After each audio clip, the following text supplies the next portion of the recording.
গত 19শে সেপ্টেম্বরে বুচিয়নের প্রবাসী শ্রমিকেরা পেচিয়নে বেড়াতে যায়। Solidarity for Asian human rights and কালচারের সাথে জড়িত শ্রমিক প্রথমবারের মতো centre for rural information and culture এর বিভিন্ন সামগ্রীর অভিজ্ঞতা অর্জন করেন। প্রথমে তাদেরকে আপেলের ক্ষেতে নিয়ে যাওয়া হয়। সেখানে তারা দেখে কিভাবে আপেলের চাষ করা হয়। শিশুরা সেখানে আনন্দে উচ্ছ্বাস করতে থাকে, কারণ তারা আগে কখনোই আপেলের গাছ দেখেনি। ফার্মের লোকেদের নির্দেশে আপেল ঝুড়িতে সুন্দর করে সাজানো হয় আপেল। সকলেই সেখানে তাজা আপেলের স্বাদ গ্রহণ করে, কারণ এসব আপেলে কোনো বিষাক্ত কেমিক্যাল মিশানো ছিল না। পেচিয়নের মানুষের আন্তরিকতায় তারা মুগ্ধ হন।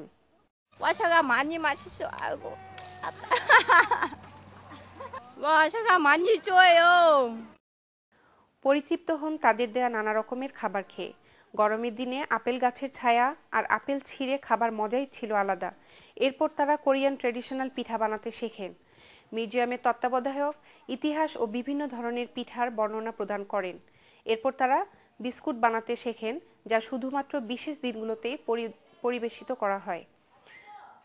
তবে চালের পিঠাগুলো ছিল অত্যন্ত স্বাদের।